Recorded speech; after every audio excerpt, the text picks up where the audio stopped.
샴페인 잔에 효율성이 곧 우아함이다 라는 문구가 새겨져 있는 걸 건네받은 순간부터 나는 뭔가 썩어 들어가고 있다는 걸 직감했다. 우리는 가평의 한 고급 리조트에 와 있었는데 마치 아침 드라마 세트장이 기업의 탈세 목적 워크숍을 집어삼킨 듯한 풍경이었다. 표백한 듯 하얀 치아와 인플루언서 같은 말투를 장착한 CEO, 최민석 대표는 마치 자신이 세바시 세상을 바꾸는 시간 강연으로 기후변화라도 해결한 양 올버즈 운동화를 신고 으스대며 돌아다니고 있었다. 그들은 이사급 임원, 본부장, 그리고 보여주기식 사내문화 홍보대사들까지 소위 혁신적 리더십 서밋이라는 허울 좋은 명목으로 우리 모두를 이곳으로 불러들였다. 하지만 그 실체는 고급 샤큐테리 보드를 곁들인 구조조정, 즉 피해 숙청이었다. 그리고 지난 11년 동안 전략기획본부 상무로 일했던 나, 한수진. 걸음마 단계였던 데이터 분석팀을 연 매출 700억 원의 수익 모델로 키워낸 장본인인 나는 비행기에서 데워진 온기가 채 가시지 않은 라벤더 향 목베개를 맨 채 단두대에 칼날이 떨어지는 것을 지켜봐야 했다. 사건은 오프닝 비전 기조 연설 도중 벌어졌다.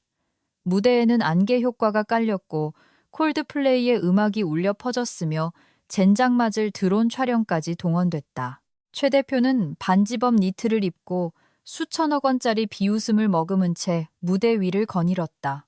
그는 라이프 코치처럼 손뼉을 치며 회사가 효율성에 대담한 새 시대로 진입한다고 선언했다. 그리고 내 이름을 불렀다. 내 이름을 부를 때 그의 미소는 더 짙어졌다. 그는 회사가 레거시 직무들을 재정비하고 있으며 내가 그동안 조직을 위해 헌신했다고 말했다.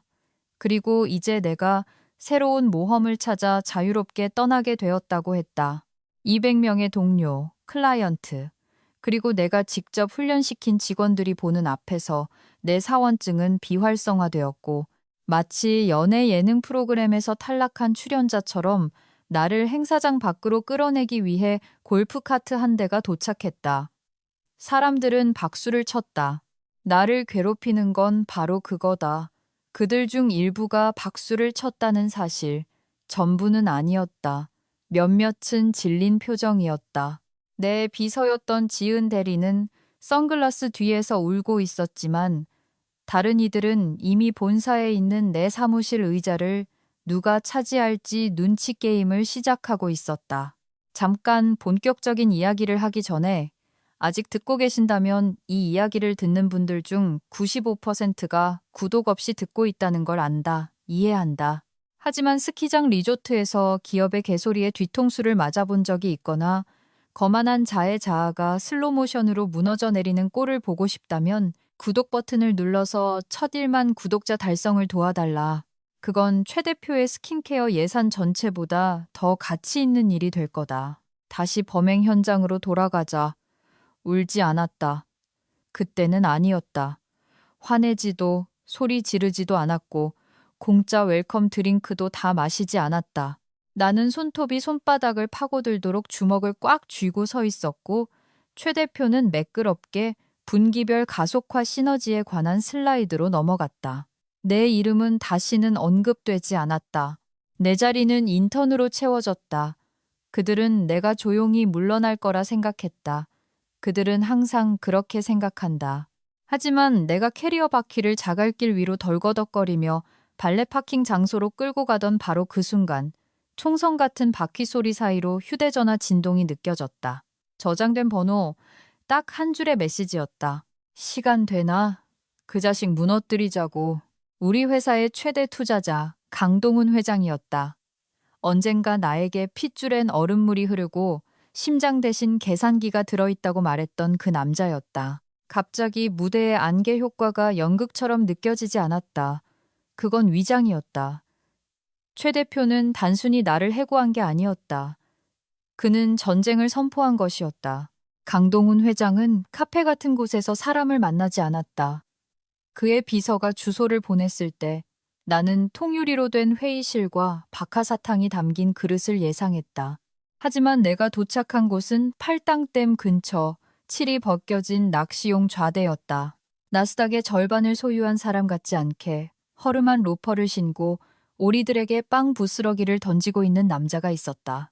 그는 내가 도착했을 때 일어나지도 않았다. 그저 턱을 까딱이며 중얼거렸다. 진짜 저질렀군. 무대 위에 서라니. 썩을 놈의 배짱하고는. 나는 블레이저와 힐을 신은 채로 서서 혹시 이 모든 게 충성심 테스트가 아닐까 의심했다. 투자자 버전의 오징어 게임 같은 건 말이다. 그는 내 눈을 쳐다보지도 않았다.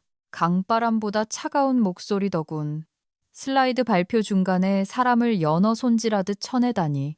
You're so because 효율성이라더군요. 내가 말했다. 강 회장은 코웃음을 쳤다. 최민석 그놈은 PPT와 희생양 없이는 효율 스펠링도 모르는 놈이야. 그가 맞은편 낚시 의자를 가리켰다. 잡담도 위로도 없었다. 그저 지금 그놈이 얼마나 밉나라고 물었을 뿐이다. 그 질문은 예상보다 더 아프게 다가왔다. 사실 나는 최 대표를 미워하지 않았었다. 아직은 아니었다. 한때는 그를 존경했다. 머리숱 많고 영혼은 없는 숫자쟁이였던 그를 채용한 게 바로 나였으니까. 하지만 지난 2년 사이 무언가가 변했다.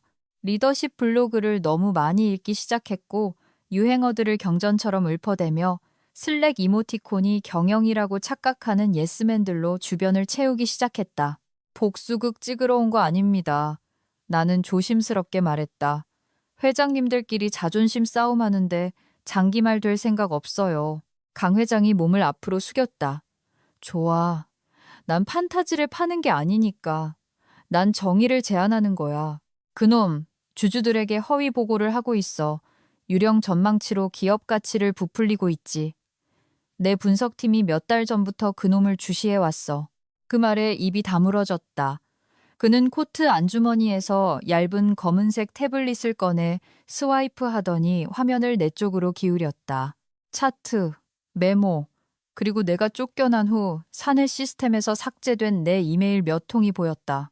자네가 그 방에 남은 마지막 어른이라서 자른 거야.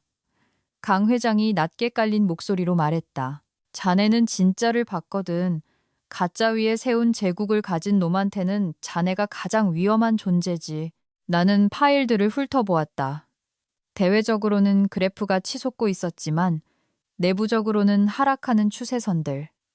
사용자 증가 수치의 불일치, 제품 개발보다 2분기나 앞서가는 수익 전망, 그리고 예산 보고서 사이에 끼어 있는 캘린더 초대장, 임원 검토, 팬텀 버티컬 전략 발표 큐사, 팬텀.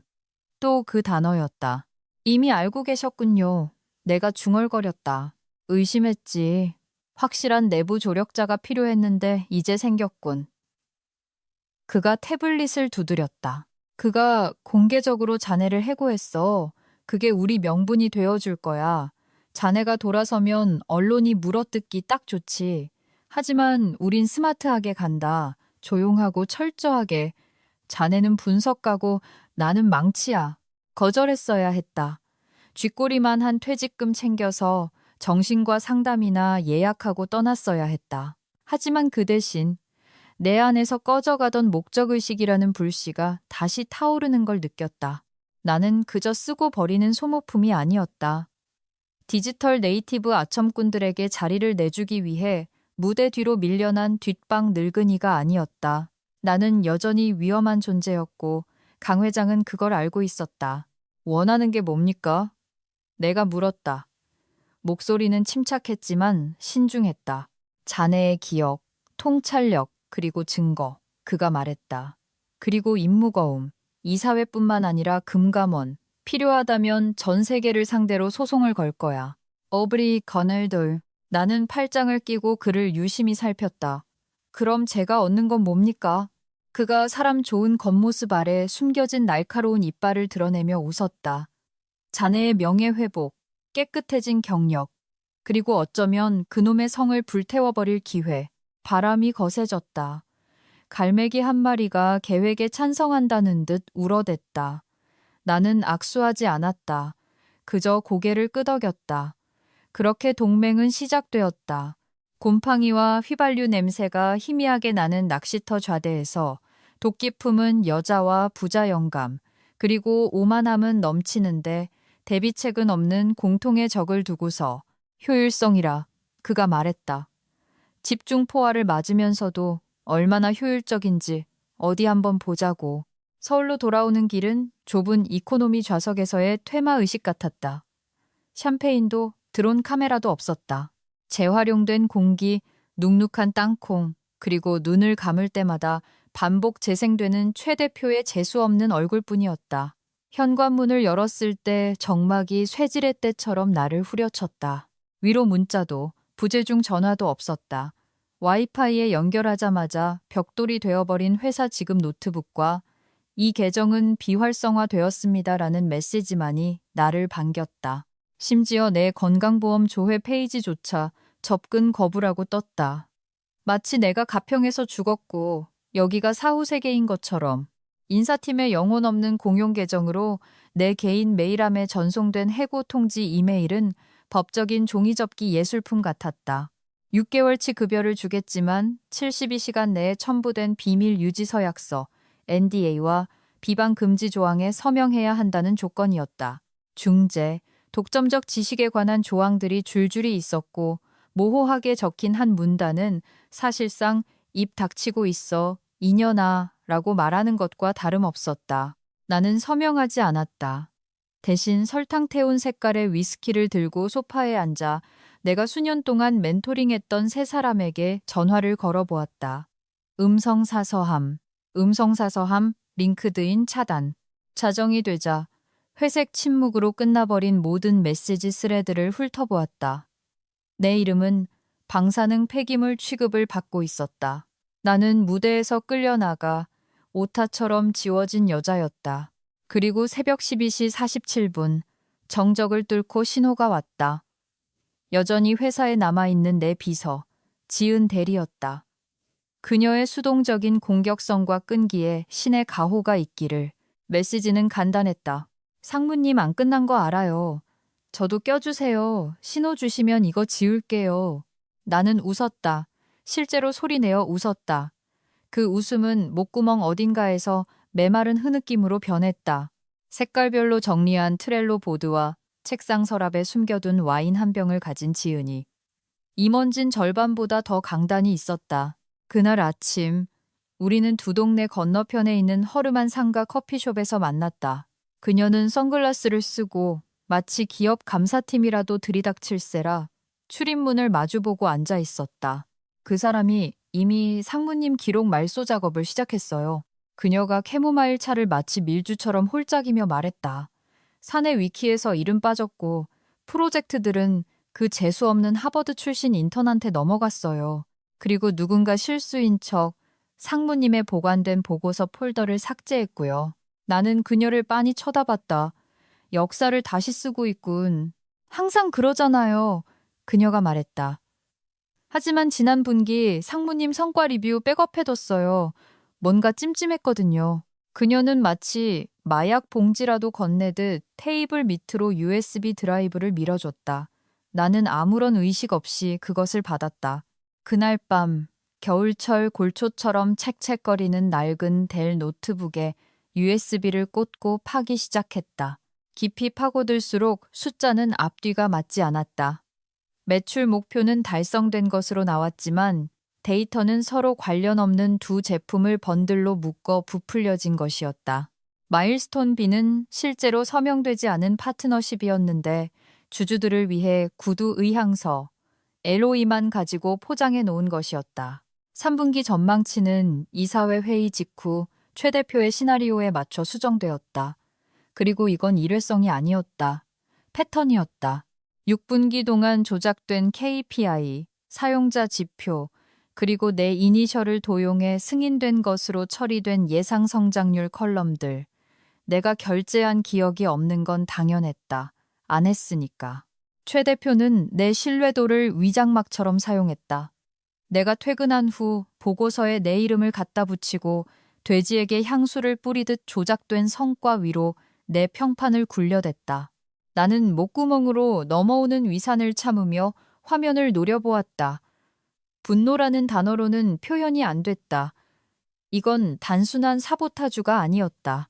엑셀 양식으로 저지른 명의도용 범죄였다. 새벽 3시 26분, 나는 강 회장에게 전화했다.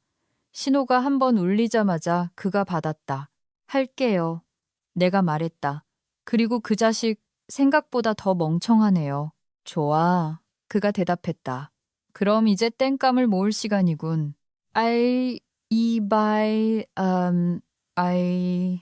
나는 포트에 꽂힌 채 빛나고 있는 지은의 USB를 바라보았다. 다 불태워버려? 아니, 나는 그 땅에 소금을 뿌려 다시는 아무것도 자라지 못하게 할 준비가 되어 있었다. 시작은 2023 퇴사자 명단이라는 제목의 스프레드시트였다. 내가 수년 동안 조용히 작성해온 디지털 묘지였다. 납득할 수 없는 모든 퇴사, 반투명 유리 너머에서 고성이 오간 뒤 갑작스럽게 제출된 사직서들, 몇몇 이름은 옛 동료였고 어떤 이들은 잘못된 회의에서 잘못된 질문을 던진 죄로 쫓겨난 대학원 갓 졸업한 신입들이었다. 한 명은 내 친구였다. 대부분은 너무 빨리 잠잠해진 소문들이었다. 나는 그들에게 전화를 걸었다. 문자도 이메일도 아니었다. 이 회사가 윤리를 신경 쓰고 퇴직 인터뷰가 단순한 법적 마취제가 아니었던 시절처럼 아날로그 방식으로 전화했다.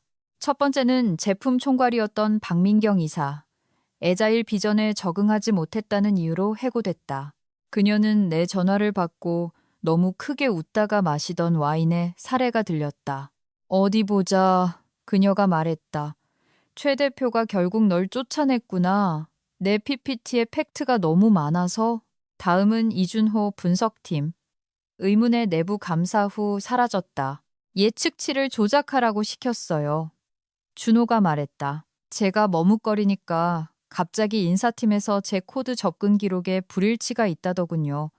정신 차려보니 화분도 못 챙기고 쫓겨나 있었어요. 한 명씩 입을 열었다.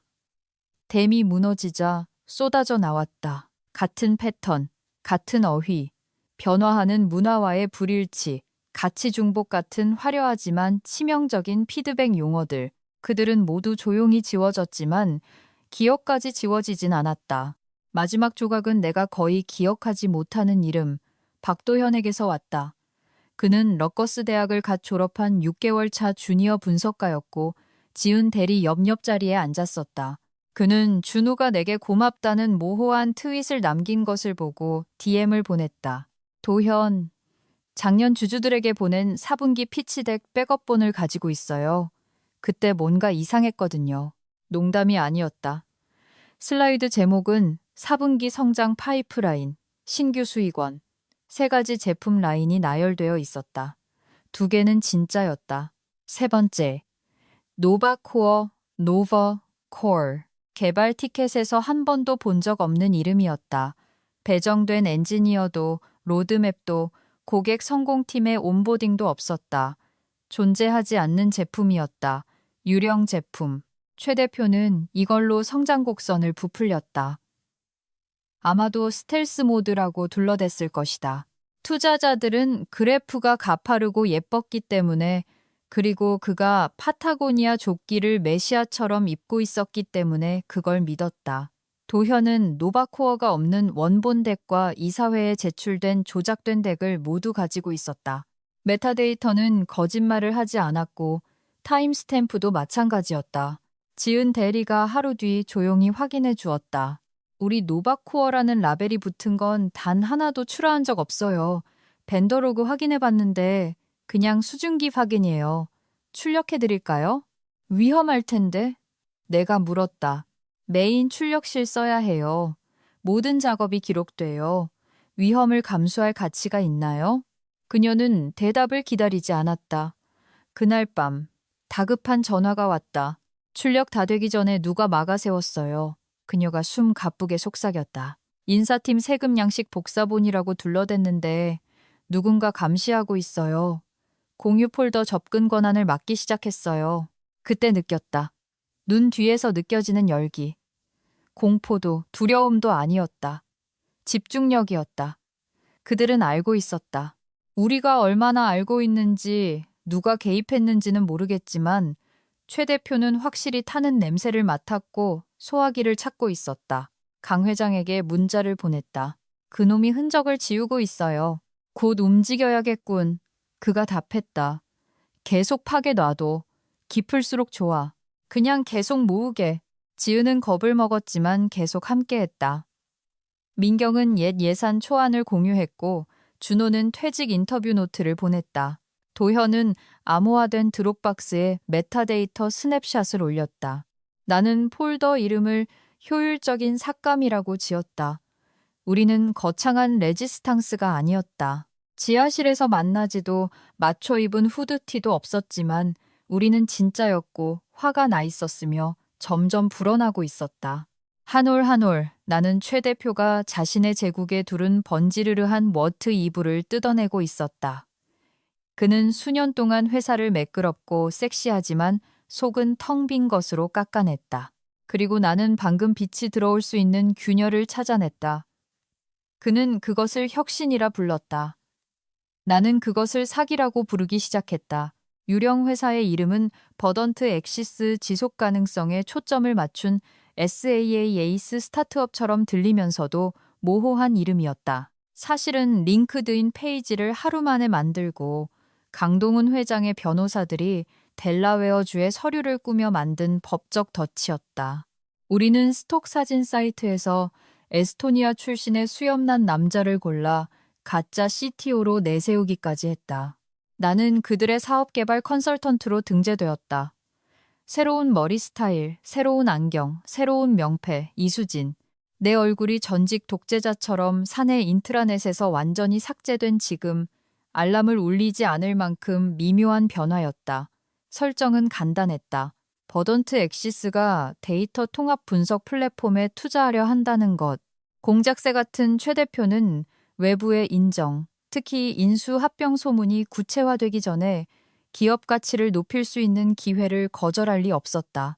미팅은 화요일 오후 비공개 줌 링크로 잡혔다.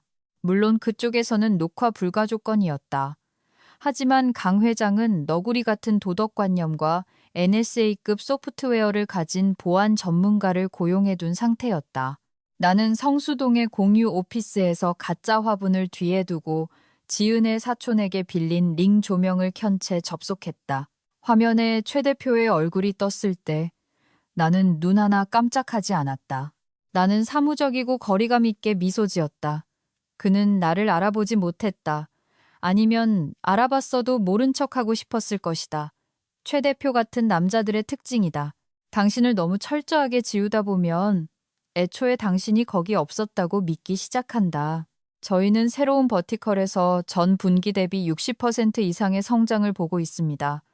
그가 양심의 가책 따위는 없다는 듯 의자에 기대어 자랑했다. 저희 노바코어 플랫폼은 2차 시장에서 관심을 끌고 있고 이탈률을 상당히 줄였으며 유의미한 참여 상승을 이끌어내고 있죠.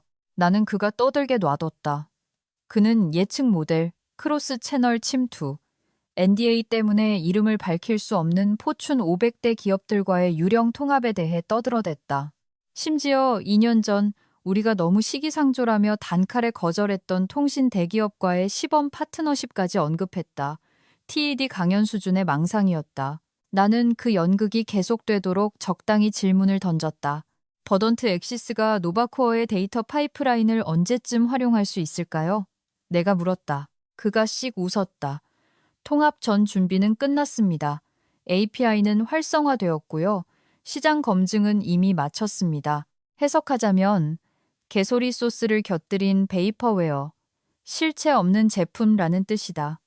그리고 그 모든 단어가 녹화되고 있었다. 비디오, 오디오, 화면 공유 로그, 깨끗하고 선명한 법적 증거물, 몇 주 만에 처음으로 아무런 감정도 느껴지지 않았다. 슬픔도 분노도 아닌 그저 기능하는 기계가 된 느낌이었다. 심장은 뛰지 않았고 손에 땀도 나지 않았다. 이건 더 이상 개인적인 일이 아니었다. 그저 스스로 풀리는 사기 방정식의 산수일 뿐. 통화가 끝나자 그는 침묵 속에 앉아 있었다. 나는 녹화본을 강 회장에게 전송했다.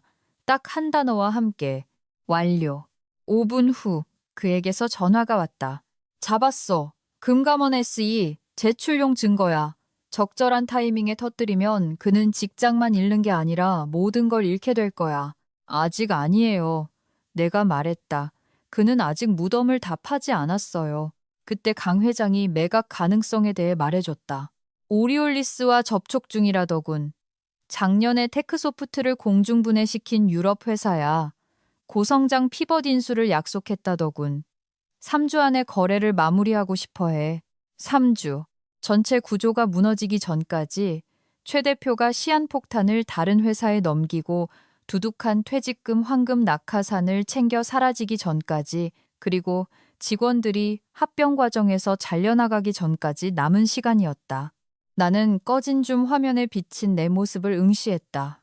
전쟁용 화장과 예의 바른 미소로 다시 태어난 여자. 진실이 따라잡기 전에 팔아치우려는 거네요.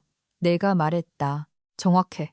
우리는 그가 전력 질주하는 도중에 잡는다. 이건 더 이상 구조작전이 아니었다. 폭파 카운트다운이었다. 그는 거액을 챙겨 떠나길 원했다.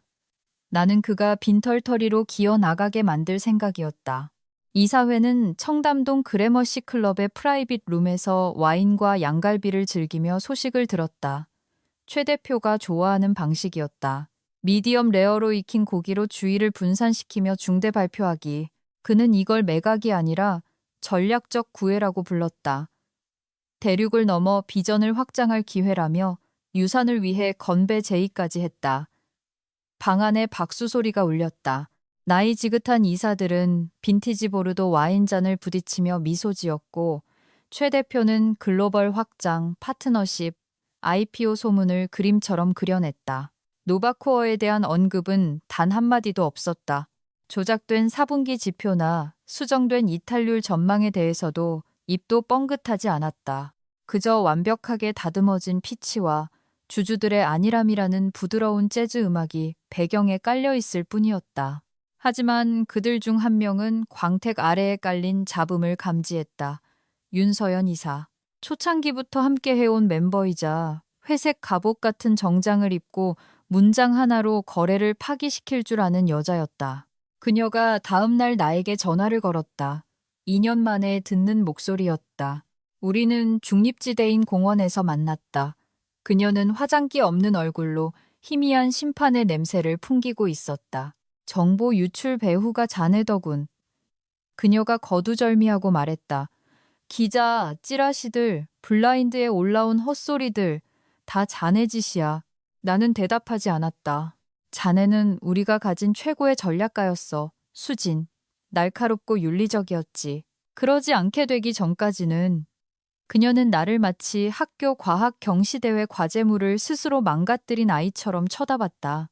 이게 정말 청렴 결백에 관한 일인가? 아니면 자네보다 어린 사람한테 밀려난 걸 견딜 수 없어서인가? 그 말은 생각보다 깊이 찔렀다. 의심에 대한 예행 연습은 했었지만 실망에 대한 준비는 되어 있지 않았다. 둘 다 사실이면요? 내가 말했다. 제가 몹시 화가 나 있고 그가 이사님 면전에서 거짓말을 하고 있는 거라면요? 윤이사의 침묵은 말보다 더 많은 것을 얘기했다. 그녀는 돌아서려다 멈칫했다. 이게 불타오르면 회사 전체가 날아가. 수백 명의 일자리, 그동안의 업적들. 자네가 그걸 감당할 수 있겠나? 나는 대답하지 않았다. 그저 회색 코트를 입고 미묘한 협박을 남긴 채 걸어가는 그녀를 지켜보며 앉아 있었다.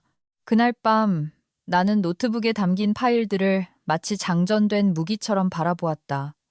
보고서, 녹음 파일, 슬랙 로그, 지은이 보낸 타임스탬프가 찍힌 백업본들, 존재하지도 않는 기능에 연결된 코드, 커밋, 스크린샷들까지.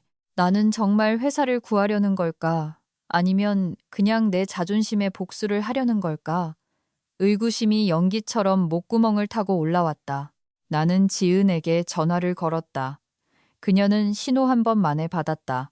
목소리가 낮고 불안정했다. 4층에서 문서를 파쇄하기 시작했어요. 그녀가 말했다. 그리고 방금 제 사원증이 감사 대상으로 떴고요. 나는 침묵했다.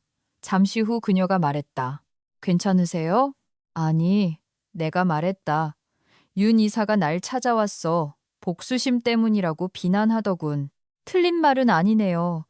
지은이 한숨을 쉬었다. 하지만 이걸 시작한 건 상무님이 아니잖아요. 상무님은 그냥 끝내려는 것뿐이지. 나는 눈을 감았다. 이곳을 실제로 만든 건 상무님 한 사람이었어요. 그녀가 덧붙였다. 그런데 그 사람은 부품을 뜯어 팔아먹으려는 하이에나들에게 회사를 넘기려고 하고 있잖아요. 그녀가 옳았다. 나는 더 이상 회사를 구하러 온 게 아니었다. 이 배는 최 대표의 자아만큼이나 거대한 구멍이 선체에 뚫려 있었다. 하지만 적어도 그가 이 난파선을 호화 유람선인 척 팔아먹는 건 막을 수 있었다.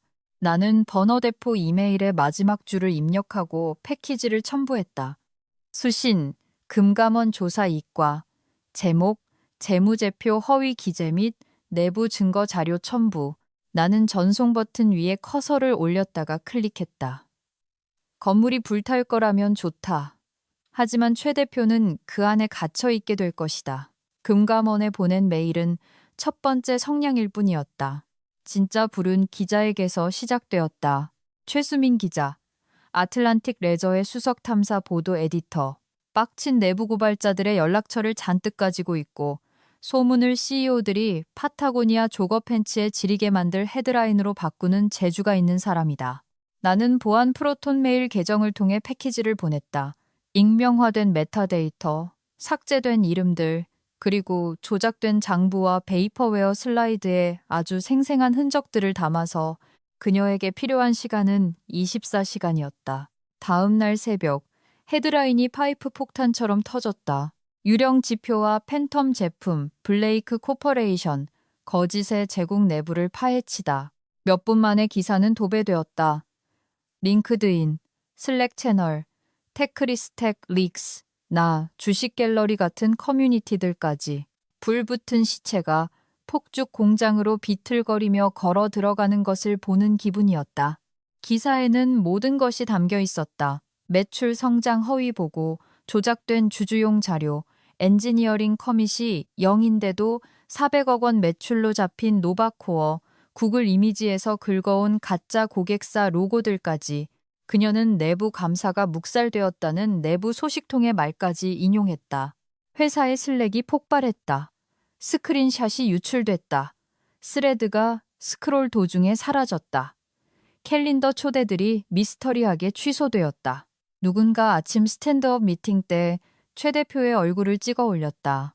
죽은 눈, 꽉 깨문 턱, 미니바에서 딴 여자랑 있다 걸린 사이비 교주처럼 흐트러진 셔츠깃.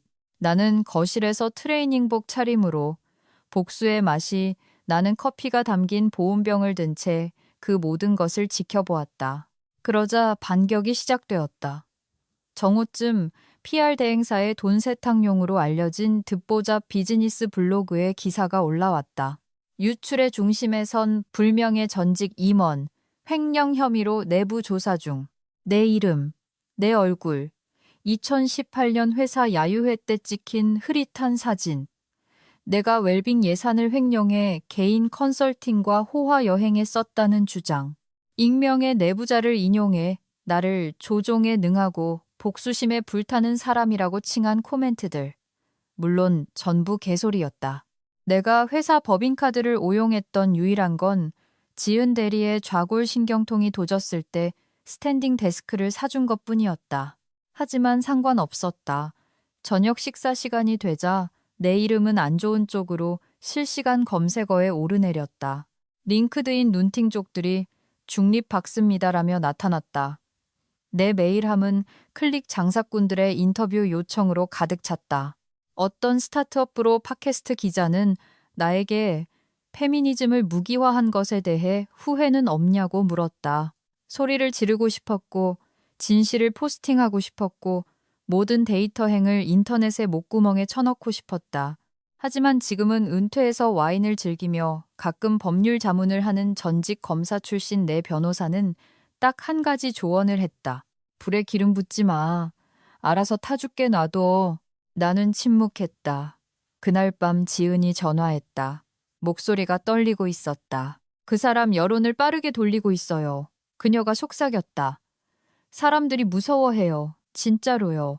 분석가 2명이 근무 중에 짐 싸서 나갔어요. 나는 아무 말도 하지 않았다. 그녀가 덧붙였다. 비행기 표를 예약하고 있어요.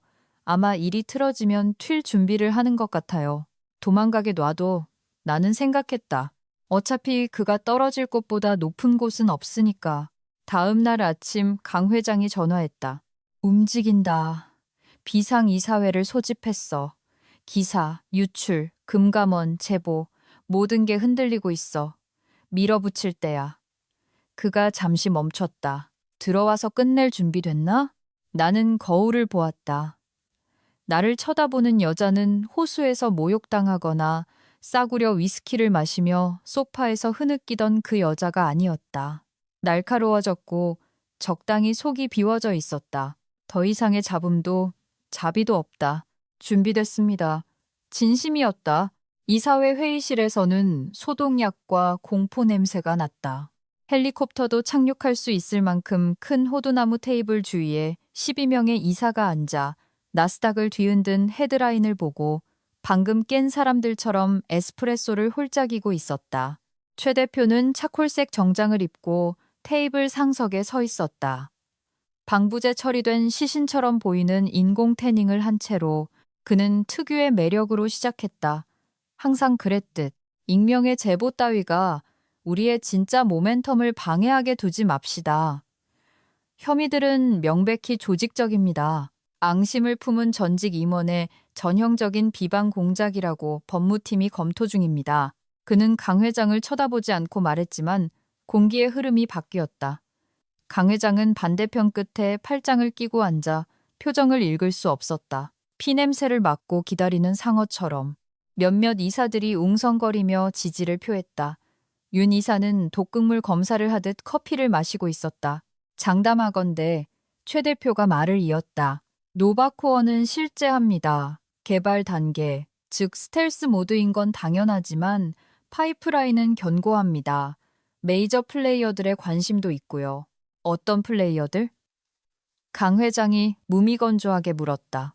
최 대표는 꽉 조여진 정치인 미소를 지었다. 죄송하지만 NDA 계약상 말씀드릴 수 없습니다. 아시다시피 인수 전 거래에서는 강 회장이 태블릿을 두드렸다. 테이블 위에 작은 스피커가 켜졌다. 최 대표의 목소리가 선명하게 울려 퍼졌다. 저희는 새로운 버티컬에서 전 분기 대비 60% 이상의 성장을 보고 있습니다. API는 활성화되었고요. 시장 검증은 이미 마쳤습니다. 방안이 조용해졌다. 최 대표의 얼굴이 굳었다. 그러다 공포가 아닌 분노가 스쳤다. 감히 지금 사적인 대화를 녹음한 겁니까? 그가 쏘아붙였다. 이게 뭘 증명한다고 생각합니까? 그건 탐색적 피치 미팅이었어. 거짓말을 했지. 강 회장이 조용히 말했다. 투자자들에게, 파트너들에게, 그리고 우리에게. 그건 탐색이 아니야. 사기지. 침묵. 윤 이사가 커피잔을 내려놓았다. 그 통화에 또 누가 있었죠? 그때 문이 열렸다. 내가 걸어 들어갔다. 사원증도 초대장도 없었다. 힐 서류 파일들 그리고 검은색 매직으로 진실이라고 쓴 박스 하나뿐이었다. 몇 명이 숨을 들이켰다.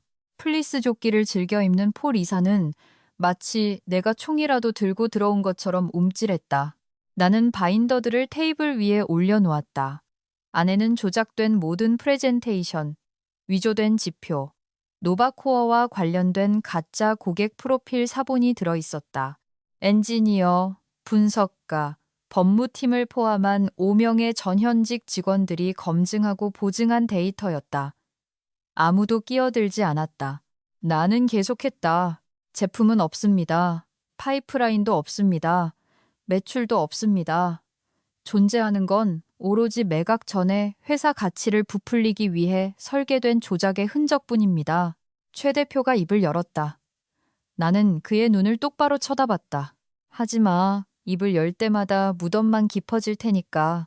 그는 입을 다물었다. 소리치지도 비웃지도 않았다. 그럴 필요가 없었다.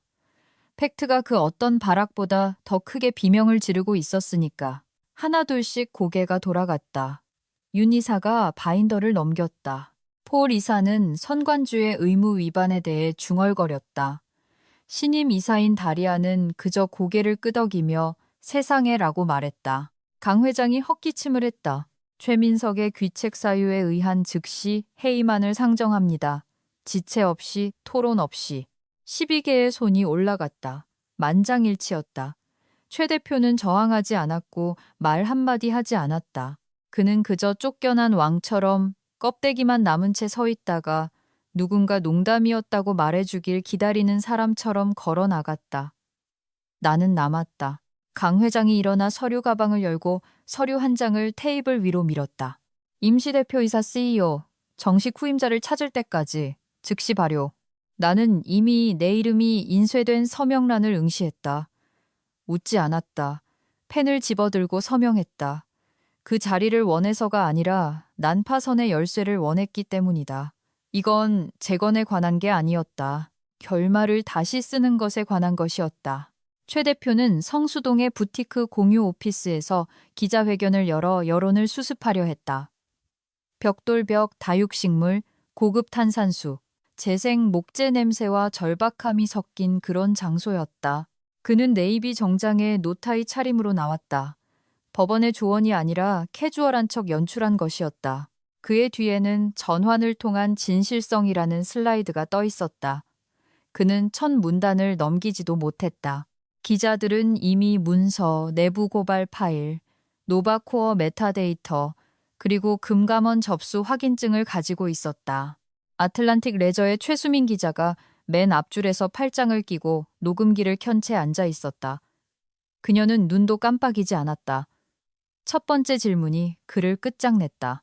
최 대표님, 그녀가 벨벳에 감싼 단검 같은 목소리로 물었다. 지난 6번의 실적 발표가 존재하지도 않는 제품을 기반으로 했는데 대표님이 정의하는 진실성이란 무엇입니까? 기자회견장은 실시간으로 아수라장이 되었다. 기자들이 소리쳤다. 카메라가 터졌다. 그가 제품 개발에 예기치 못한 복잡성을 언급하자 누군가 비웃었다. 그가 다리를 절뚝이며 무대에서 내려올 때쯤 그의 PR 회사는 계약을 해지했다. 그의 법인 계좌는 내부 감사로 동결되었다. 그리고 안개 효과와 콜드플레이 리믹스가 곁들여졌던 그의 효율성의 시대 연설은 이제 틱톡에서 효율성 개나줘 라는 밈으로 리믹스되고 있었다. 나는 그가 리모델링 비용을 두고 나와 싸웠던 건물 22층에서 그 모든 것을 지켜보았다. 지금은 임시로 내 사무실이지만 아마 상관없을 것이다. 나는 머물지 않을 거니까. 나는 이미 해체 작업을 시작했다. 허영심 가득한 자회사들을 매각하고 아첨꾼들을 해고하고 최 대표가 침묵시킨 엔지니어들에게 보너스를 지급하고 무능한 인력들은 정당한 퇴직금과 악수로 내보냈다. 모든 결정은 외과 수술처럼 정밀하고 감정 없이 이루어졌다. 승리 연설도 링크드인 입장문도 없었다. 나는 그저 출근해서 음악을 끄고 두꺼비집을 하나씩 내리기 시작했다. 내 마지막 날, 지은 대리가 들어왔다. 결제판 없이 이건 꼭 보셔야 해요 라는 표정으로. 그녀는 내 손에 검은색 USB를 쥐어주었다. 그녀의 손온기가 남아 따뜻했다. 준법감시 서버에서 찾았어요. 깊숙이 묻혀있더라고요. 암호 푸는데 3번이나 시도했어요. 나는 USB를 꽂았다.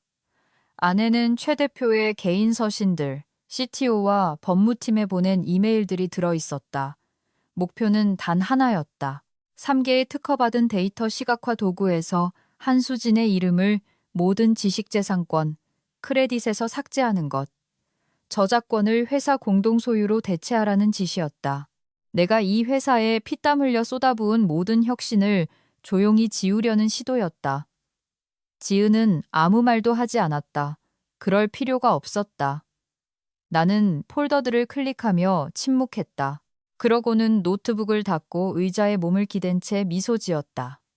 화나거나 들뜬 미소가 아닌 날카로운 미소였다.